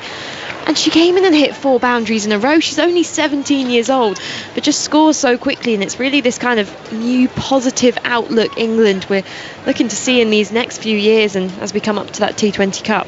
Yeah, Betty was talking about the energy and the confidence in that Jamaican team in the netball, and very much that same feeling with these young players, these 17-year-olds, Georgia, being part of the group now. Yeah, and they bring in that freshness, that excitement, and they're fearless, and that's what you see in the way that they play. Sophia Dunkley's just survived a stumping opportunity there, I think, by playing that fearless and aggressive brand. Just come down the wicket, missed the delivery, and it's bounced quite sharply and hit the keeper on the shoulder, so she survives a chance there. But yeah, like you said, and the excitement that they have and the fearlessness that they bring to this side is, I think, keeping the likes of Catherine Brunt and Heather Knight going. You can see that everybody's enjoying their cricket when they're out on the park. Catherine Brunt's bowling as well as she's ever bowled throughout her career, and then she's got Freya Kemp bowling with her at the other end, and she can pass on her words of advice to her. But if you didn't know who delivered the ball, you probably wouldn't know really the difference between Catherine Brunt and some of the youngsters. So it's fantastic to see, and it's great to see them all playing with a smile on their face. Absolutely. There will be tougher challenges for England in this competition, but at the moment 11 without loss after 8 balls of the 20 overs, 120 balls in total, of course. So they're going pretty well at the moment. Wyatt's on 5, Dunkley is on 6. Yes, first wicket to fall. Danny Wyatt is out for 5, and the Sri Lankans are celebrating this one because that is quite a confidence booster, going for a big hoik down the ground and top edged it, and it was caught in the deep. So that is the end of Danny Wyatt. She's out for 5. Ranasinghe taking the wicket. 11 for 1 in the second over. England leading 107 to win. Really enjoying the atmosphere here at the cricket tonight. It's terrific. 25 for 1 at the moment, with Alice Capsey on 2 and Sophia Dunkley 17 of 14 balls. Georgia Elvis, she got dropped though, didn't she? Sophia Dunkley, and that was a big sigh of relief all round from an England point of view. Yeah, it was, and she's playing in this aggressive manner, which is her natural style, and she'd hit 2 fours in the over, going for another one, and really it was a simple catch that went down at extra cover, and a life for her. But I don't think it will change the way that she plays. I think she's going to keep being naturally aggressive, and it's great to see. It puts the bowlers under such pressure, and that aggression's coming from both ends, with Alice Capsey elevated to number 3. That's her role as well. So I think, we're going to see all out aggression from England. Yeah, fireworks from Alice Capsey. Do we think, Melissa, she's that kind of player, isn't she? Well, we've already seen a big thick edge behind as she charged down the wicket to the spin, and Sri Lanka really attacking with the slower bowlers. Alice Capsey is not afraid of bringing the attack to them and having a big swing, so I'm sure we'll see some fireworks whichever way it goes. It's really great here at Edgbaston this evening. England 26 for 1, coming towards the end of the 4th over here, so they need 81 from 97 balls. Should be a stroll in the Birmingham evening. Well, not sunshine, Steve, but that is actually a wicket. I've just looked away and Sophia Dunkley is out, so Ranasinghe takes the wicket, and that is a big breakthrough for them. But England very, very bat very deep. There's lots of talent. Clean bowled Sophia Dunkley, just going for another big sweep, and it just got through her. Here at Edgbaston, 30 for 2 in the 5th over. England chasing 107 to beat Sri Lanka. I just had a message through from my brother Jeff Lemon, who's sitting in the Hollies stand this evening, and he's saying there's a fantastic atmosphere there. No beer snakes. You and I have been at Edgbaston at times when it's been pretty feral down there in the Hollies, haven't we? So this is a very different kind of feeling. That is the word I would use to describe it at times, but today it seems very civil. Hello, just waving out the window, so if your brother's looking up, here we are. Good to see you down there. And England carrying on with Alice Capsey, who's been promoted up the order, driving the ball away through cover point for 4, and doing that job that she's been sent up to do. 34 for 2, but a couple of wickets falling. The opener's gone, Wyatt and Dunkley, and a couple of other chances that Sri Lanka had that they didn't take. There was the stumping that just about hit the keeper in the head, so I don't think you can blame her for that one. And the catch that went down, that Amma Kanchana put down at extra cover. Alex Hartley's with us as well. And Sugandhika Kumari doing the bowling. Left arm orthodox spinner. Coming around the wicket, dragging in down a short ball, which is pulled out to the deep and stopped with a very heavy fall out there. Keeps it to a single. Capsey up to a dozen. England 35 for 2. Hits the ball incredibly hard, does Capsey, with that single. It brings captain Nat Siver onto strike. I nearly said Heather Knight there, but she's out with a hip injury at the moment. Yep, you can't fake a fitness test on a sore hip. Your hips don't lie. I'm sorry, I've got to... Alex just doesn't laugh at your jokes anymore, does she? She knows not to encourage me. Sugandhika Kumari bowling outside the off stump, driven away to cover to end the 5th over. England ticking along okay on the run rate front. 35 for 2. I think we're going to leave this in a moment because we're so appalled by Jeff's terrible jokes about Heather Knight's hips. But a brief word before we head back to the pool, Alex, about the way the England go about this. I mean, they want to get this done as quickly as they possibly can, keep plenty of energy in the tank. the games come thick and fast, don't they, in this competition? Yeah, they do indeed. The run rate required is just below 5s. It's only 4.8, so England will try and get this done as quick as they can, and I think rightly so. They've got enough firepower in their batting lineup to keep going hard. 42 for 2, England after 6 overs, chasing 107 to beat Sri Lanka. So I'm looking at this board, trying to work out what the run rate is here, Jeff Lemon, but it's pretty comfortable. The required rate, 4.6. Okay, and the current rate is 5.5. No, what are they up to? They've got 42 of 6 overs, so they're going at about 7. There it is. You can do your 6 times tables. It was on the big screen. And you can do that bit of your 7 times tables because it's 7 times 6. So that one you've got covered. That one is a tough one to do, actually, when it comes to 7 times table. Here we go. Ranawira around the wicket, left arm orthodox, being driven down to long off by Alice Capsey. Go through for one more. She's got 16 off 12. England 43 for 2. Yeah, we discussed the 7 times tables being difficult earlier, but 6 times 7 is also part of the 6 times tables, you see. So you can look at it the other way. I reckon I struggle with my 6 times table as well. How can you be a cricketer who struggles with your 6 times tables? It's pretty fundamental. That's why you like the 100, isn't it? Pulls down towards mid-on, that Siva. No run there. I can't be an umpire. I can't count to 6 that many times. But the 100 is a lot easier. Sets of 5. I can do that. Yep. That was always the cheat code when learning your times tables. Do the 5s and the 10s. And the 11s are pretty good too. Ranawira spears it in at the stumps and backing away. Siva hits hard into the ground. Can't get back past the bowler. Ranawira just giving a nod to the fielder at extra cover there, saying, yep, bowled well there, didn't I? Probably Sri Lanka's most accomplished bowler, Inoka Ranawira. She's been doing the job for a long time. Bowls in at the stumps again, and once again Siva can't score, trying to come across the front pad, turn it into the big gap towards mid-wicket, but she finds mid-on instead. Shamari Atapattu skippering this side, down at mid-on, talking everybody through what she wants them to be doing. So they've got deep extra cover, a long off, deep mid-wicket, deep backward square. They're the 4 boundary riders. Ranawira past the umpire. Bowls to Siva, who gets down low and sweeps hard behind square. She'll get 4. They do have a fielder back, but that went finer than that sweeper was placed. So that brings the ask down to 60 more needed from 79 balls. England 47 for 2.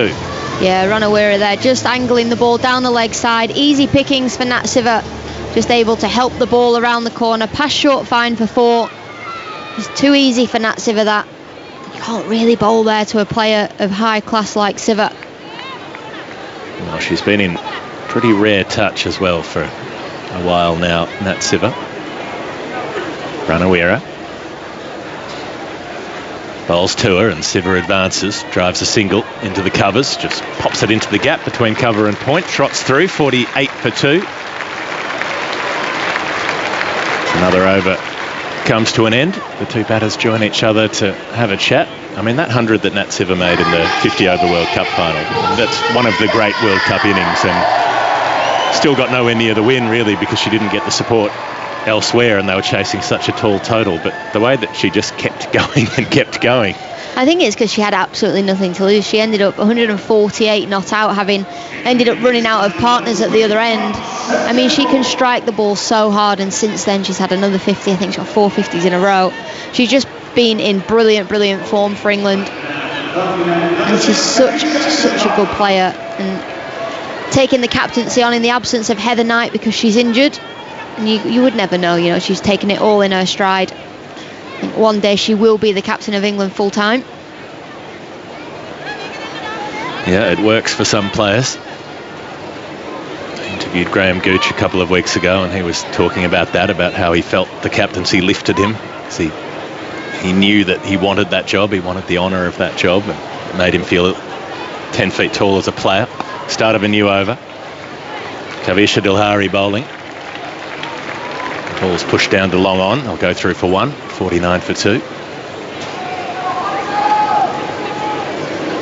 Interesting sort of grip that Kavisha Dilhari has. Off spinner notionally, but sort of holds the ball almost square as it comes out. Yeah, and sometimes she just pushes the ball out so doesn't necessarily try and spin it, just pushes it to let it slide on as it pitches. Trots up, bowls, little short outside the off stump, cut away by Capsey, can't get past cover. Yeah, it's a bit reminiscent of, I was watching Mahesh Theekshana bowl, her compatriot in the men's team a few weeks ago in Sri Lanka. He bowls that carom ball, flicks it out off the middle finger. Gets that one to skid on. It actually moves away from the right-hander slightly where the off-break comes in.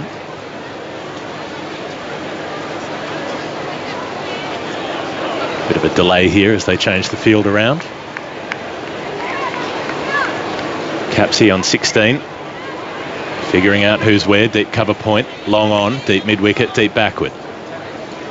3 inside the circle on the offside, 2 on the leg. And Capsey's just turning it to the leg side, past that shortish mid-wicket, out to the deep. Trot through for 1. They'll raise England's 50, 2 wickets down. England 57 for 3, are they, Jeff Lemon? England have reviewed. Ish. Nat Siver's been hit on the pad in front. It looks pretty good, but it was like a captain's call review. She asked Alice Capsey. Alice Capsey's 17. She's not going to say to her captain, no, you're out, off you go.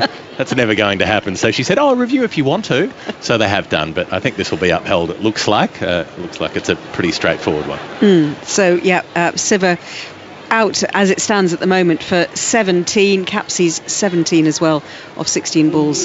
Say 57 for 3. We will be back to tell you the result of that review in just a moment. Alex Hartley, actually, you're looking at this. What's your view? I think it's going to be umpire's call clipping the leg stump or going down. She's a long way down. The ball could be hitting the stumps. And it's hitting leg stump. Smashing the top of leg stump. So that's a wicket for Inoka Ranawira, the left arm orthodox spinner. Came around the wicket, straightened it down the line, plumb in front pretty much, and 57 for 3. So they're not cruising England here. They're comfortable, but they've lost 3 wickets now. 50 more needed from 69 balls. So England comfortable, not exactly cruising, but Jeff Lemon, Alex Hartley sitting alongside me here at Edgbaston. They're well on their way to the first W on the board. Well, they've still got to get another 50 runs.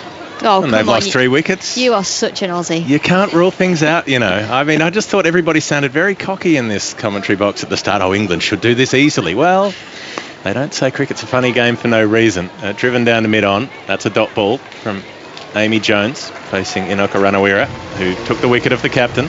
Just seeing if Georgia Elwes wants to come on air, because I can't deal with you being like that. All I'm saying is there's a reason that we play the entire game instead of just calling it off halfway and saying, well, this team look like they're winning. Very true, very true. You can never say who is winning at the halfway stage in cricket, and that is why it's so beautiful. You can never say who is winning at any stage. A team can have an advantage, but strange things happen. Not all the time, but some of the time. Otherwise, Headingley 2019, we would have called it off after 3 days and gone home. Remind us what happened there? Nothing very interesting, but things can turn around quickly. So we've got Kavisha Dilhari, who had a catch dropped as well while we were off on other crosses a little while ago. Put down at short fine. She's coming into bowl to Capsey, who's still out there. Just turning a single away through square leg. Takes the score on to 60 for 3. And Alice Capsey was the one sent up the order just to have a lash, and she's the one still there while other wickets have fallen around her. Yeah, and what she's done so well, she's actually been able to adapt. You just keep seeing replays of her face, and that eye that she's been hitting keeps getting bigger and bigger. She's going to have a shiner in the morning. I mean, she's got a shiner now, but Lord knows what it'll be like tomorrow. Looks like she's been at the boxing rather than the cricket. Dilhari comes into bowl to Jones, who flicks the ball away nicely off her pads out to deep square leg, but they've got to sweep her back. Won't take the second run. 61 for 3. Jones on to 2. 46 needed England from 64. Sophie Ecclestone's padded up. That's very interesting. Ecclestone with the pads on. Carded to come in at 8. Well, Capsey's already up. Maya Bouchier listed to come in next. Down the pitch comes Capsey and smacks it down the ground. They've got a long on back, so a good sliding stop down there means that they only get the 1 run. 62 for 3 England. Good piece of fielding in the deep there from long on. Alice Capsey using her feet to get to the pitch of the ball, doesn't quite time it as well as she would have liked and only picks up the single. Milakashi de Silva, the one sliding across there, got a good sprint on.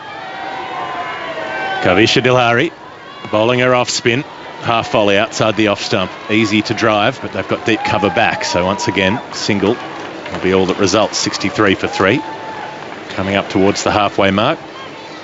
2 balls to come until 10 overs tick by. Capsey on 20, Jones on 3. Dilhari, 21 years of age. Didn't do a great deal with the bat, but she's looked pretty useful with the ball so far. A strange sort of square spin-off spinning action that she has. Comes up and bowls to Capsey, who goes onto the back foot and tries to turn square, but hits it to mid-on instead. Another dot ball. Yeah, she's been quite difficult to play, and that's because she pushes the ball out and it just skids on off the surface and almost rushes the batters. So she's quite hard to play off the back foot. Slender, angular sort of figure. Capsey walks at her and drives it back to the bowler, who fields in her follow-through. So no run to end the over. 10 of them gone. England need 44 from the next 60 deliveries.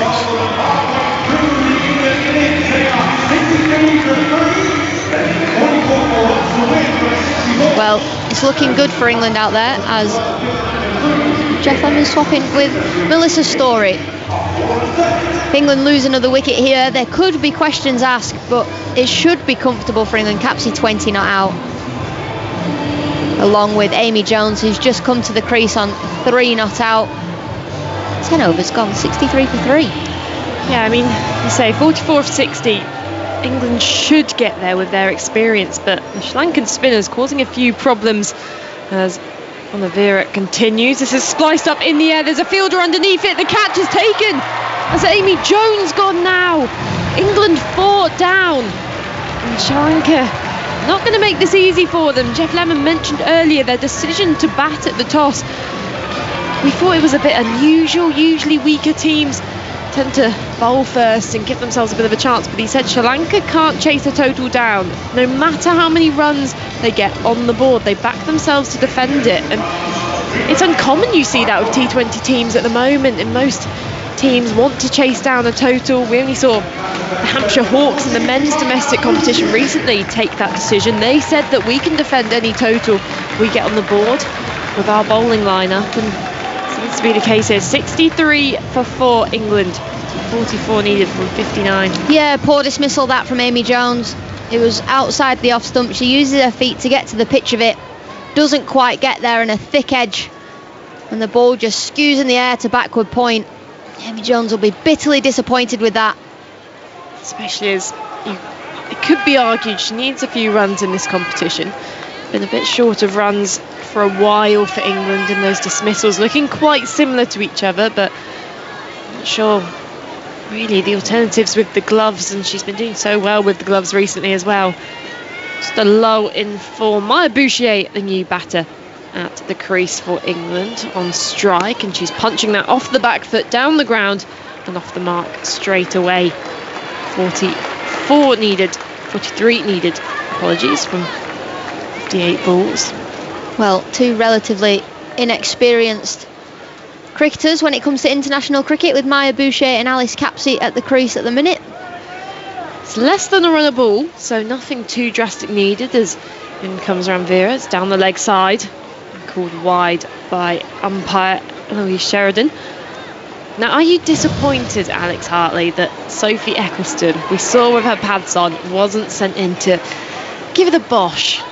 I am, especially after we saw her take 33 off an over against South Africa the other day down at Derby. Poor Masabata Class, the bowler for South Africa then, as in comes Ranavira, and it's prodded back to her in defence by Capsey, who's 20 off 22 balls. And for anyone who's a regular listener or follower of the women's game, it's not often Alice Capsey has a strike rate below 100. She's a dynamic player, but who's reading this situation well for England. In comes Ranavira. This is hit high in the air over the head of the mid-on fielder, plugs in the outfield, but just trickles into the boundary cushion, and Alice Capsey just releases that pressure. She saw that mid-on was up in the ring, No one out long on to the spinner. Took on the fielder. She just had to get it over that inner ring. Brings the score on to 69 for 4. 38 needed from 56 balls. Yeah, it's that risk and reward from Alice Capsey there. She knows that she can use her feet, get to the pitch of the ball and knock the ball over long on, and she does that. It just plugs ever so slightly and trickles to the boundary. Only 38 needed now for England. Ranavira in, bowling and pushing that back from the creases. Capsey in defence. I have to say, her eye looks incredibly sore. You are on Alice Capsey eye watch, I think, and if it's getting more and more noticeable from how high up we're sat, then it's going to be quite drastic. Have to get some update after the game, as in comes the bowler and that hits Maya Boucher at the non-striker's end, almost ricocheting back to Ranavira, the bowler.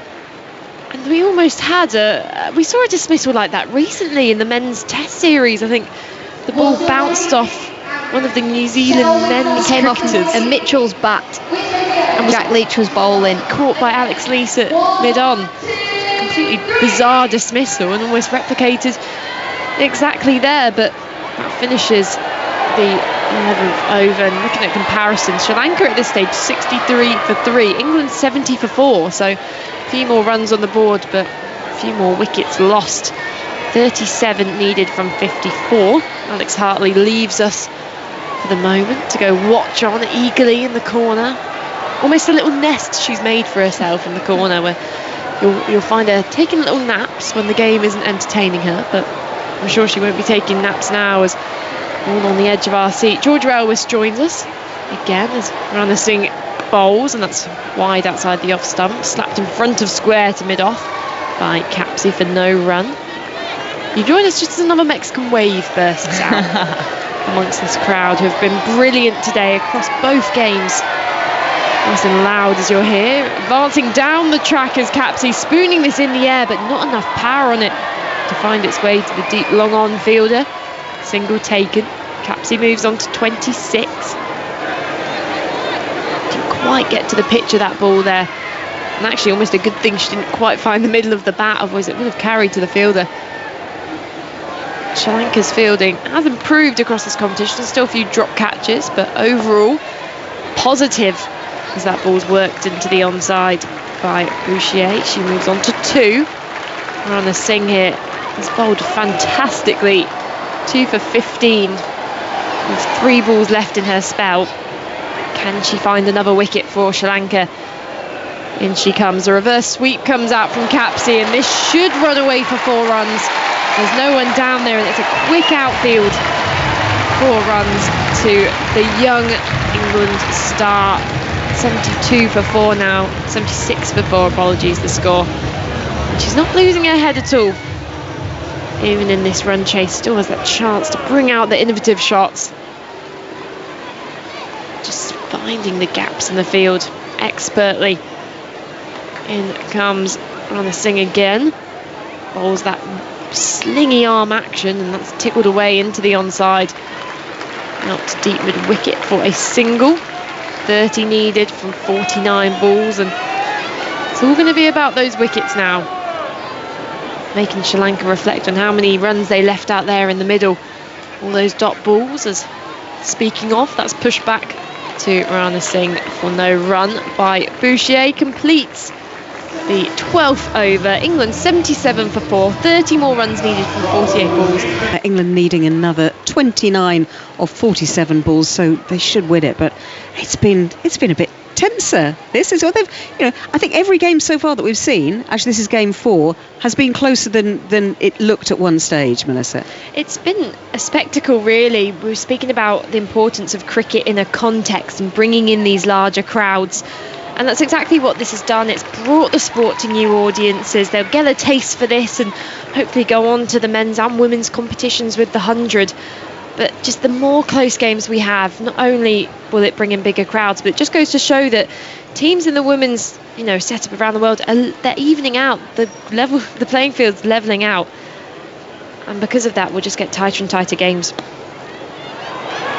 That ball from Arma and Chana worked into the onside for 2 runs there from Alice Capsey.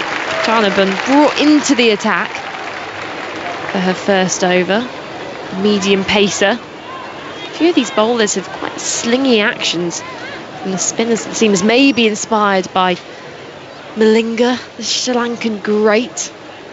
I'm sure there's not a cricketer in the country who hasn't tried to replicate his action at some point. As Kanchana in again, worked into the onside, finds the deep mid-wicket fielder and allows them through for a single. Pereira Fields out there, just been patrolling the boundary in this game.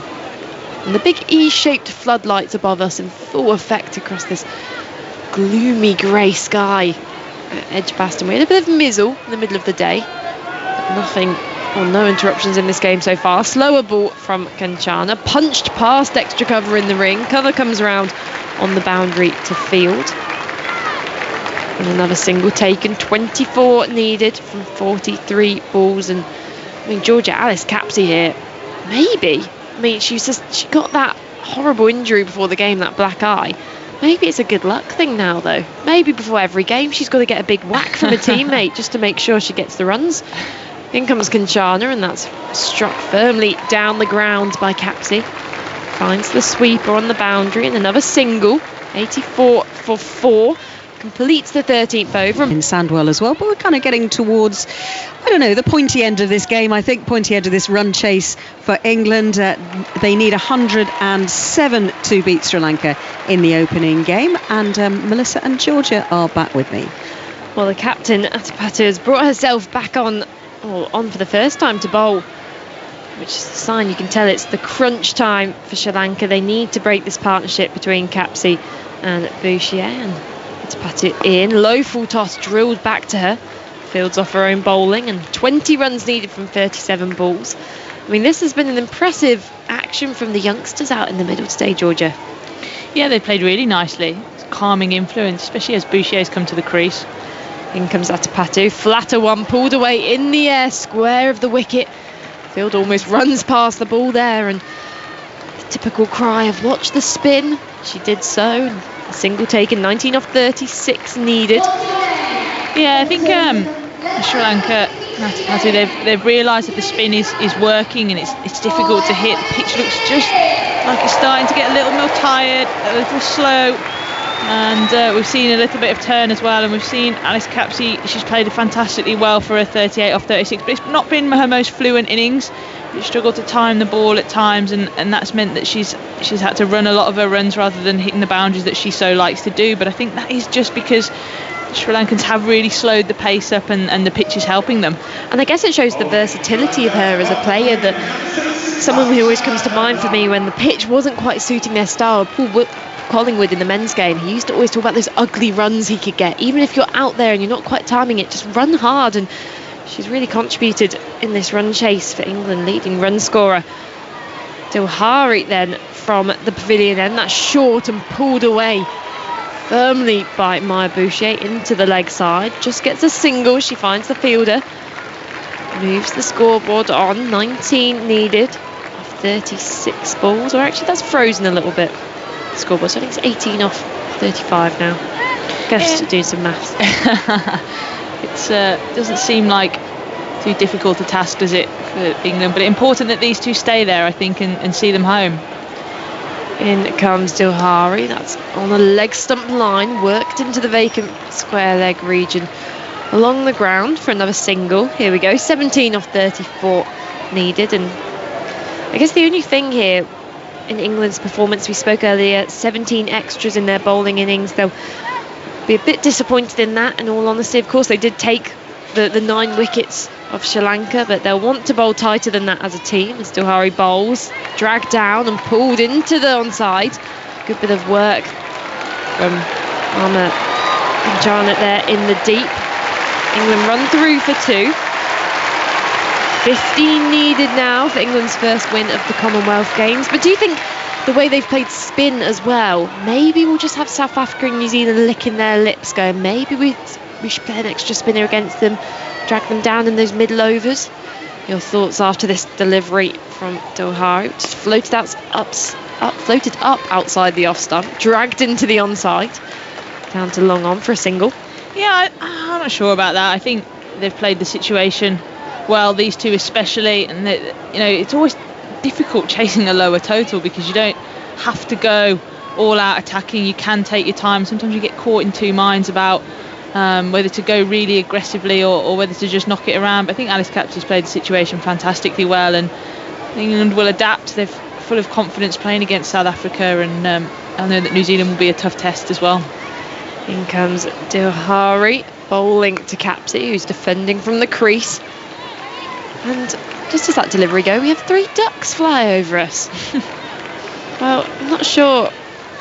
You've got a game coming up this Saturday, don't you, Georgia? Say that. Why would you say that? I seem to remember you saying something about this Saturday not getting 3 ducks. I hope that's not a sign. As Dilhari comes in, straying down the leg side and tickled away, running hard, these two between the wickets. They sent each other back there. Good fielding in the deep from Alex, you're on. We're going to have a tagging system now. Unbelievable. The commentator starts bullying our summarisers so much that you just have a swap. Time for you to go have a little cry in the corner, maybe shadow back some shots. It's fine, we're all backing you up here to get a 50 this weekend. So after that, 94 for 40. They're cruising along to a win here with Maya Boucher and Alice Capsey at the crease. There has been a LBW review from Sri Lanka. I think this is a final cool kind of thing. It strikes Boucher there on the pad, but we can see both off stump and middle stump, so they're just checking at the moment whether there was any bat involved. I think this is definitely a bit of a last resort action for Sri Lanka. And whether a wicket would really change anything at this time, Georgia Ellis? No, I don't think it would, and I think I struck my Boucher straight on the foot, and I think the impact even is outside leg stump, so not really a lot going for the review. More hope than anything from the Sri Lankans there. And just speaking of those two in the middle, Alice Capsey playing at the moment with a black eye. Now, my good friend Hype Course has sent in that in 2009 Catherine Brunt played the World T20 final with a black eye. As we just look at ball tracker, the impact outside the line, and Sri Lanka's review lost, not out Maya Boucher. She survives for another ball. Score 95 for 4. So she played the World T20 final with a black eye, having been struck by a ball from Jenny Gunn during practice, and in the end took 4 overs, 2 maidens, 6 runs and 3 wickets. So there clearly seems to be a lucky thing in this England squad about a black eye. Here it comes. Captain Atapatu bowling her spin from the city end, that's outside the off stump, and just cut to point for no run. 12 needed off 27. And I've been given the silent treatment from Georgia Ellis for my earlier comments. It will take a while to forgive, maybe a few more sweets and treats, as in comes Atapatu outside the off stump, cut away to deep cover. Another single taken, 11 needed off 25. But I mean, speaking of these warm-up games, of course, the 100 starting soon. Full coverage of that on the BBC. Georgia Ellis playing for the Birmingham Phoenix, and Alex Hartley, Welsh Fire. In comes Atapatu, and that's pushed down the ground calmly by Capsey. She moves on to 42 off 42 balls. A sensible innings from her. And with 4 overs left, England need just 10 more runs. How do you think England will be feeling, Georgia, with hopefully this victory in hand early on? Yeah, I don't think it's the most convincing of victories from them, but Sri Lanka are a difficult opponent, and no game in this Commonwealth Games is going to be easy, so they'll just be pleased to get over the line. It's good that Alice Capsey spent some time out in the middle, and we'll have some confidence from that. And I think the bowlers bowled really well. We said they probably want to tidy up on the amount of extras. They gave away a few too many wides. But all in all, I think there'll be a side and a camp that's full of confidence. And I'm just wondering, of course, England have this tactic of bring Capsey in number 3 if a wicket falls in the power play, just as Ranavira comes in with a off spin, bowls that into the pads of Capsey, who tickles that into the onside for a single. She moves on to 43. That whether we'll just stop seeing her name at number 6 on the scorecard, and actually she'll become more of a permanent number 3 for England. Oh, she's definitely got the talent to do it, and I'm sure as she progresses throughout her career, she'll move herself up the order. In comes Oliveira to Boucher. Bowls that slingy arm action, shorter, pulled into the gap on the onside and perfectly bisects the fielders. Big cheer from the crowd as England tick off another 4 runs. 102 for 4, needing just 5 more runs to win now. Boucher finding the boundary with ease. It's something that Maya Boucher is really good at out of the power play. Even with the fielders set deep in the boundary, she can still pick up 4s. She's bisected those 2 fielders perfectly off the back foot, and really the ball was too short. In comes Oliveira. Bowls, leg stump line, tickled past the fielder at short 45. And England run through for a 1. I think Alice Capsey there searching for a second one. Sent back by Boucher. 4 needed now from 21 balls. And of course, we have some more action for you tomorrow with full match commentary for India-Pakistan. Incredibly exciting game, which will hopefully bringing the crowds here at Edgbaston. In comes Oliveira, pushed calmly into the onside by Capsey, who's running hard again, looking for 2, searching, but Sri Lanka not giving up yet, fighting till the very end. Another 1 on the board, 3 needed from 20 balls. Maya Boucher could finish this in 1 shot for England. She scans the field, everyone up, bowling square on the offside. Can she pierce that inner ring? In comes the bowler, leg stump, worked into square leg. Another single taken. England not losing their heads here and are very comfortable to tick this along with singles. 2 more needed. Yeah, it's been a really mature innings from both of these 2. Talk about their inexperience, but the way that they've played both of their innings, very low risk. Here comes Ranavira bowling to Capsey, who's on 44, and that's bowled her. She was looking maybe with the crowd behind her to see if she could bring up her half century with a 6 down the ground. She's fallen just before the win, but what a fantastic innings from the 17-year-old for England. One of those names who came up in the 100 last year, inspired a brand new generation of followers of the women's game. Actually stumped in the end there, a good bit of glove work from the Sri Lankan keeper, Sandarani.